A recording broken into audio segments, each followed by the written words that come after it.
11 सितंबर 2008 के अंदर चाइना के अंदर किसी दूध के अंदर प्लास्टिक मिल जाने के कारण 11 बच्चों की मौत हो चुकी थी और ये जहरीला दूध 3 लाख लोगों की पेट तक पहुंच चुका था। और इस जघन्य अपराध के लिए चाइना वालों ने उन लोगों को मृत्युदंड दे दिया था। 54,000 infants across China have developed kidney stones after drinking poisoned milk powder, and now parents around the world are on high alert their children could be next.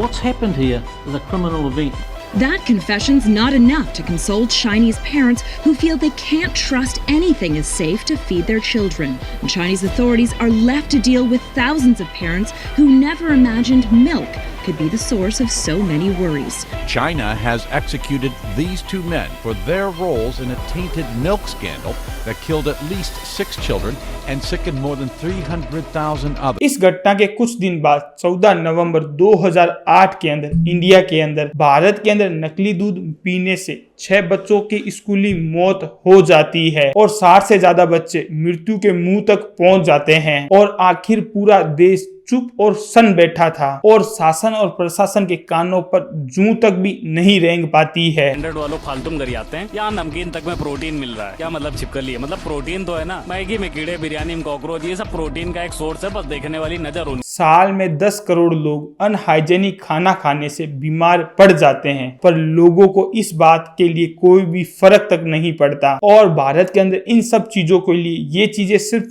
Normal बन चुकी है। आज गंदी फूड स्टॉल के ऊपर भयंकर तरीके से भीड़ तक जमा पड़ी हुई है। देखो कैसे बर्तन से बाहर शेल्फ पर गिरा हुआ खाना इकट्ठा किया जाता है और फिर अंदर ले जाकर मिक्स कर दिया जाता है। ले भाई बंसी वाले की जय। ये देखो कैसे ये पानी पूरी वाला एकदम साफ हाथों से मसाला और पानी को मिक्स कर रहा है। ये देखो कैसे ये बंदा छोले बनाते वक्त पानी की बचत कर रहा है। सही बात है, जब सब्जी में ही हाथ धो सकते हैं तो अलग से पानी क्यों वेस्ट करना। ये देखो कैसे ये बंदा इस गंदे पानी में से ही बर्तन धोए जा रहा है और इस आखिरी क्लिप में तो हद ही हो गई। ये पानी पूरी वाला गोलगप्पे के पानी में अपना यूरिन डाल के लोगों को पिला रहा है। और मिलावट के नाम पर जो कुछ हो रहा है वे लगातार ही सब लोगों के द्वारा परसा और खाया जा रहा है और जिसको सिर्फ खाकर केवल और केवल कुछ नहीं, सिर्फ और सिर्फ कैंसर हो रहा है।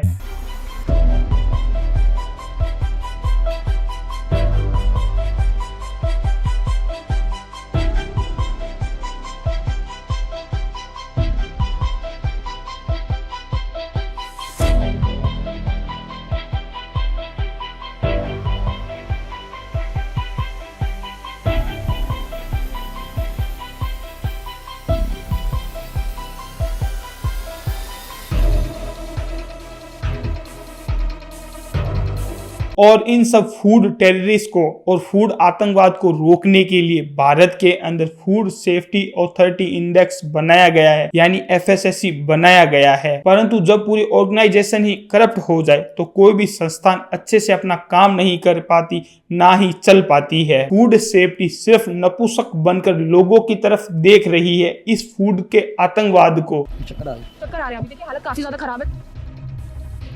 ये तो ऐसे तो हर साल खाते हैं, कुट्टू का भी सिंगाड़े का हर तरीके खाते हैं। तो हमने दवाई में मिलावट सुनी थी, हमने और चीजों में मिलावट सुनी थी, तेल में मिलावट सुनी थी, लेकिन कुट्टू जैसे आटे में मिलावट हो रही है। ये है बाबू जगजीवन का अस्पताल, यहाँ पर देख सकते हैं, यहाँ पर सुबह से जो है यहाँ पर भीड़ लगी हुई है। आटा या तो बहुत पुराना या इसमें कुछ मिलाया गया है। ये जगजीवन हॉस्पिटल में खड़े हैं, इतनी समस्या हुई है, बहुत तकलीफ हुई है बंदों को कुट्टू का आटा खाने से। सिर्फ ये दिया जा रहा है, ये दे रहे हैं डॉक्टर।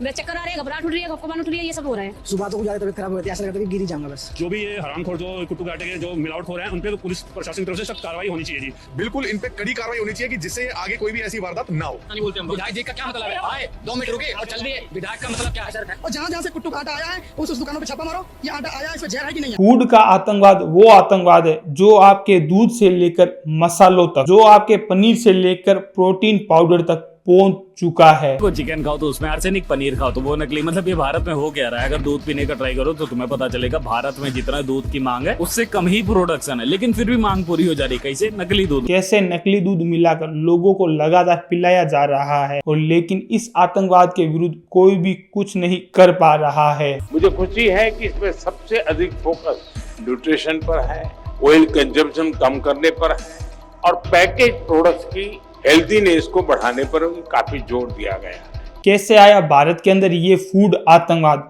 जो कि लोगों तक हर रोज एक खाने के रूप में उनको लगातार बीमार कर रहा है। और एफएसएसए जैसी बड़ी संस्थान एकदम से चुपचाप बैठी है। और ये भारत के अंदर यही आतंकवाद अब एक तरीके से नॉर्मलाइजेशन पूरी तरीके से हो चुका है। देखिए, जो हमने ये चीजें देखी है ना, ये कोई एक सामान्य बात तो नहीं है। भारत के अंदर फूड के सेफ्टी के मामले के अंदर भारत अपने से नीचे पायदान पर पहुंच चुका है। और ये टेररिज्म फैलाने वाले और कोई लोग नहीं बल्कि हम लोग खुद ही हैं। पहले 2000 साल पहले जब भारत के लोग खाना खाते थे तो अन्न को सिर्फ एक भोजन के रूप में नहीं देखा जाता था, अन्न को ब्रह्मा का रूप में देखा जाता था। और फूड के मामले में हम इसको ब्रह्मा विष्णु महेश के रूप में देखते थे। तब इसके मामले के अंदर मिलावट हम लोगों को कुछ भी नहीं देखने को मिलती थी। जो वेद का श्लोक आप स्क्रीन के ऊपर देख रहे हैं ना, वो श्लोक ये बताता है कि ये भोजन ब्रह्मा विष्णु महेश के रूप में ही देखा गया है और इन चीजों के साथ कभी भी खिलवाड़ नहीं की जाती थी। और इसीलिए भारत के अंदर जब से ये अंग्रेज लोग आए थे उसके बाद भारत का कल्चर पूरी तरीके से एक नॉर्मलाइजेशन से स्टेबलाइजेशन हो चुका था, पूरा चेंज कर दिया गया था। फूड के मामले में हम अनहाइजेनिक तरीके से यूज करने लग चुके हैं। अब आप सब लोगों को क्या लगता है कि इसके मामले में सबसे ज्यादा आवाज किसको उठानी चाहिए? एक समाज सेवा को, एक राजनेता को, या एक अभिनेता को,